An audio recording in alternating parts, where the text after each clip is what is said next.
Papo reto, se você acha que o Design Thinking é só um tipo de workshop cheio de post-it colorido, você achou errado, meu cara de mata. Talvez alguém tenha te explicado errado, ou pior, você tenha passado por uma experiência bem limitada do que o Design Thinking realmente é. O que é uma pena. Bom, e o que o Design Thinking então realmente é? Uma metodologia poderosa para estudar e resolver problemas complexos, que geralmente envolvem questões humanas, utilizando ferramentas e técnicas de design para criar e testar ideias com o objetivo de gerar soluções melhores, com menos riscos.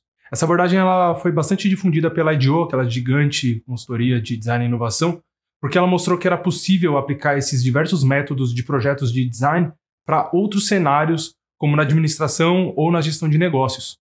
E aí ela iniciou um movimento que ganhou fama e estigmas, porque com essa popularização aconteceram coisas boas e coisas nem tão boas assim, né? Vamos falar das coisas boas antes. Cada vez mais áreas se beneficiaram dessa abordagem do Design Thinking para resolver problemas diversos que têm essa questão humana, sejam nas indústrias, nos serviços, na saúde, na educação, no saneamento, nas políticas públicas, organizações de empresas, várias outras. Além de uma outra boa coisa que aconteceu com a difusão foi surgirem cada vez mais melhores processos e formas de aplicar o Design Thinking para deixar ele ainda mais parrudo.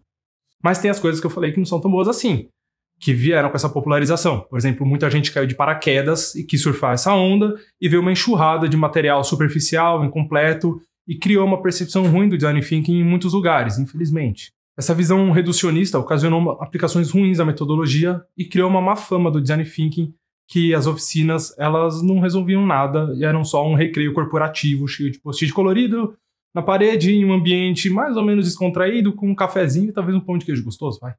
Nada contra o pão de queijo e o post-it colorido, ou um ambiente descontraído, mas só isso não basta para resolver um problema do mundo real, não é verdade? E aí com essa bad vibe, ou essa coisa meio assim, que todo mundo tá com o pé atrás com o Design Thinking, o pessoal esqueceu do ponto principal, que é o que mais importa talvez na metodologia, que é prototipar e testar essas ideias para descobrir o quanto antes, sem gastar muito, como resolver um problema cabeludo que importa de verdade. Por isso é primordial entender que o que está por trás do Design Thinking, dos frameworks de Design Thinking, é que o design é uma disciplina que ela tem que entender problemas.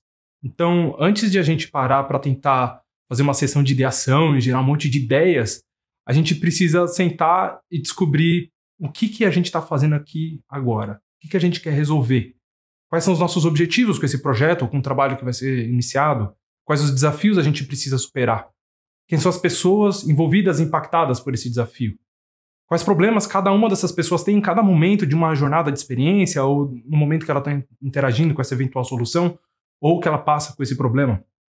O que eu preciso para que esse problema seja dado como resolvido? Ou seja, o que caracteriza sucesso? Que eu resolvi o problema. Porque se for nebuloso, você nunca vai saber. Essas perguntas, elas ajudam o time a ganhar empatia, ou melhor, alteridade, em relação a quem está sofrendo com as dores do projeto. Aí sim, a gente está preparado para pensar ideias e soluções. Pelo menos algumas que realmente vão importar. Só que para gerar boas ideias, a gente precisa de pessoas diferentes. Tanto do ponto de vista de diversidade, quanto no ponto de vista de multidisciplinaridade. Palavra difícil. Ou a gente vai correr o risco de chegar em um monte de ideia parecida e viciada com aquela equipe que todo mundo pensa igual. Bom, aí depois de gerar dezenas de ideias maravilhosas, incríveis, encantadoras, a gente precisa se desapegar delas. Escolher algumas que a gente acha que tem realmente potencial e colocar elas à prova. Isso é muito importante. Porque é aí que as coisas costumam dar errado. Mas é de propósito, haha.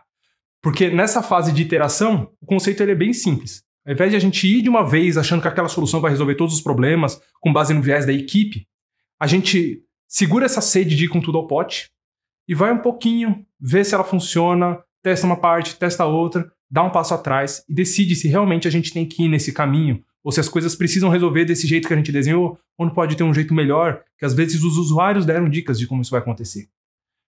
Ou seja, o que a gente precisa fazer é construir um protótipo ou porcótipo e colocar ela à prova, ver se funciona para valer, se ela lida com uma situação real e depois de alguns testes descobrir se esse é o caminho certo, que vai responder aquelas perguntas do desafio que a gente levantou, de quebra ainda tendo algumas validações, descobrir algumas coisinhas ali que dá para aprimorar, melhorar tal, ou se precisar, olha, esse projeto não funciona assim, isso aqui não vai resolver, a gente precisa fazer algo completamente diferente. E aí não se investe toneladas de dinheiros num projeto que não vai dar certo. Ou pelo menos não mostra potencial desde o início. Por isso que é tão importante a gente não se apegar às ideias.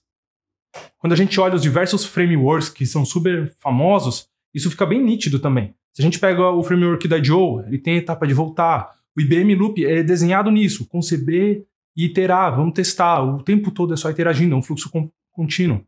Até nos modelos da NN Group, da escola de design de Stanford, isso também aparece e aparece em vários outros frameworks. Todo mundo conta com essa ida e essa volta.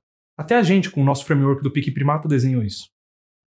E seguindo esse processo não linear, fica fácil entender por que o Design Thinking não é só um workshop e não dá para fazer só um framework que define ele. Ele é uma abordagem que precisa ser adaptado conforme o seu contexto, as suas necessidades e o desafio que a gente está envolvido. Por isso, aqui na Primata, a gente prefere falar que o Design Thinking é tipo Kung Fu, ou Wushu, como diriam os chineses. Tá mais para uma filosofia de vida do que uma técnica marcial para tentar resolver os problemas na porrada ou na força. E se isso parece estranho, você pode ir lá escutar o nosso Papo Primata sobre Design Thinking e MLFU, em que a gente explica um pouco sobre como a gente entende essa relação curiosa, pelo menos, do Design Thinking e o Kung Fu. Tá bom? Eu sou o Rafael, da Primata Criativo, e esse foi um papo reto sobre Design Thinking.